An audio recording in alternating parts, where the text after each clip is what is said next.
अथ वामन परिवर्तनी एकादशी का महात्म्य। धर्मराज युधिष्ठिर बोले कि हे भगवान, भादो की शुक्ल पक्ष की एकादशी का नाम तथा विधि क्या है? उस एकादशी के व्रत को करने से कौन सा फल मिलता है तथा उसका उपदेश कौन सा है, सो सब कहिए। श्री कृष्ण भगवान बोले कि हे राजश्रेष्ठ, अब मैं अनेक पाप नष्ट करने वाली तथा अंत में स्वर्ग देने वाली भादो की शुक्ल पक्ष की वामन नाम की एकादशी की कथा कहता हूँ। इस एकादशी को जयंती एकादशी भी कहते हैं। इस एकादशी की कथा के सुनने मात्र से ही समस्त पापों का नाश हो जाता है। इस एकादशी के व्रत का फल वाजपेयी यज्ञ के फल से भी अधिक है। इस जयंती एकादशी की कथा से नीच पापियों का उद्धार हो जाता है। यदि कोई धर्मपरायण मनुष्य एकादशी के दिन मेरी पूजा करता है तो मैं उसे संसार की पूजा का फल देता हूँ। जो मनुष्य मेरी पूजा करता है उसे मेरे लोक की प्राप्ति होती है, इसमें किंचित मात्र भी संदेह नहीं है। जो मनुष्य इस एकादशी के दिन श्री वामन भगवान की पूजा करता है वह तीनों देवता अर्थात ब्रह्मा विष्णु महेश की पूजा करता है। जो मनुष्य इस एकादशी का व्रत करते हैं उन्हें इस संसार में कुछ भी करना शेष नहीं रहता।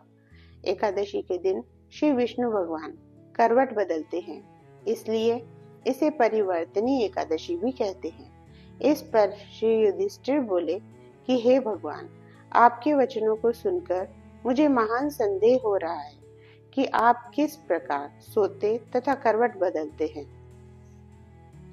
आपने बलि को क्यों बांधा और वामन रूप धारण करके क्या लीलाएं की? चातुर्मास्य व्रत की विधि क्या है तथा आपके शयन करने पर मनुष्य का क्या कर्तव्य है, सो सब विस्तार पूर्वक कहिए। श्री कृष्ण भगवान बोले कि हे राजन, अब आप पापों को नष्ट करने वाली कथा का श्रवण करो। त्रेता युग में एक बलि नाम का दानव था। वह अत्यंत भक्त, दानी, सत्यवादी तथा ब्राह्मणों की सेवा करता था। वह अपनी भक्ति के प्रभाव से स्वर्ग में इंद्र के स्थान पर राज्य करने लगा। इंद्र तथा अन्य देवता इस बात को सहन न कर सके और भगवान के पास प्रार्थना करने लगे। अंत में भगवान ने वामन रूप धारण किया। मैंने अत्यंत तेजस्वी ब्राह्मण बालक के रूप में राजा बलि को जीता। इस पर युधिष्ठिर बोले कि हे जनार्दन, आपने वामन रूप धारण करके बलि को किस प्रकार जीता, सो सब सविस्तार समझाइए। श्री कृष्ण भगवान बोले कि हे राजन, मैंने वामन का रूप धारण करके राजा बलि से याचना की कि हे राजन, तुम 3 पैर भूमि दे दो, इससे तुम्हारे लिए 3 लोक दान का फल प्राप्त होगा। राजा बलि ने इस छोटी सी याचना को स्वीकार कर लिया और भूमि देने को तैयार हो गया।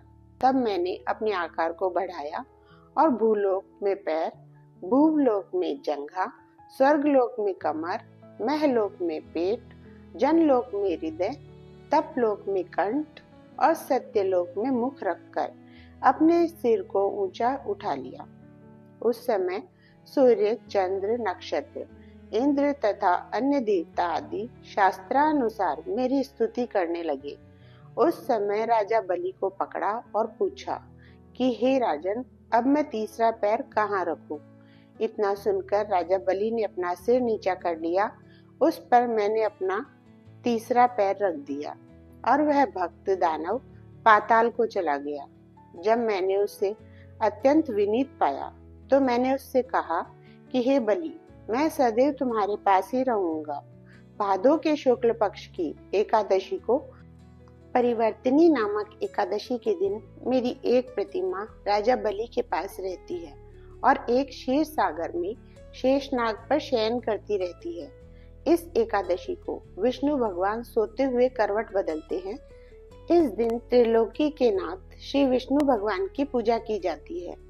इसमें चावल और दही सहित रूपा का दान किया जाता है। इस दिन रात्रि को जागरण करना चाहिए।